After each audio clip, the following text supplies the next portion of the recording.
மாயிகாவிற்கு பட்டமும் வேண்டாம், பதவியும் வேண்டாம், மரியாதை வேண்டும் என கேட்டுக்கொள்ளப்பட்டது. மாயிகாவுக்கு பட்டம், பதவிகள் வேண்டாம், ஆனால் அதற்குரிய மரியாதைகள் கொடுக்கப்பட வேண்டும் என்று மாயிகா தேசிய தலைவர் டான் ஸ்ரீ எஸ்.ஏ. விக்னேஸ்வரன் வலியுறுத்தினார். தேசிய முன்னணி உருவானது முதல் மாயிகா தொடர்ந்து இக்கூட்டணியில் முக்கிய பங்கை வகித்து வந்துள்ளது. குறிப்பாக தேசிய முன்னணியின் வெற்றிக்கும் எழுச்சி வீழ்ச்சி போராட்டங்களிலும் தொடர்ந்து மாயிகா கை கொடுத்து வந்துள்ளது. அதன் பங்கு அளப்பரியது.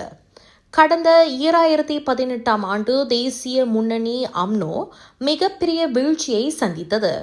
இருந்தாலும் மாயிகா தொடர்ந்து தேசிய முன்னணிக்கு ஆதரவு தெரிவித்து வருகிறது. முடிந்த பொது தேர்தலில் தேசிய முன்னணி நம்பிக்கை கூட்டணியை ஆதரிக்க முடிவு செய்தது. அதன் அடிப்படையில் ஒற்றுமை அரசாங்கம் அமைந்ததற்கும் டத்தோஸ்ரீ அன்வார் இப்ராஹிம் பிரதமராக பதவியேற்றதற்கும் மாயிகாவின் பங்கு உள்ளது.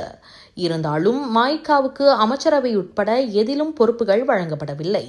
பதவிகள் இல்லை என்பதில் எங்களுக்கு எந்த வருத்தமும் இல்லை.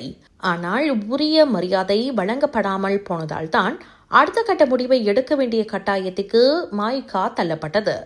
ஆகவே மாயிகாவின் எதிர்கால திசையை தீர்மானிக்கும் மாநாடாகவும் இது அமையும் என்று ஷாலாமில் நடைபெற்ற மாயிகாவின் 79வது பேராளர் மாநாட்டில் உரையாற்றிய போது டான் ஸ்ரீ விக்னேஸ்வரன் இவ்வாறு குறிப்பிட்டார்.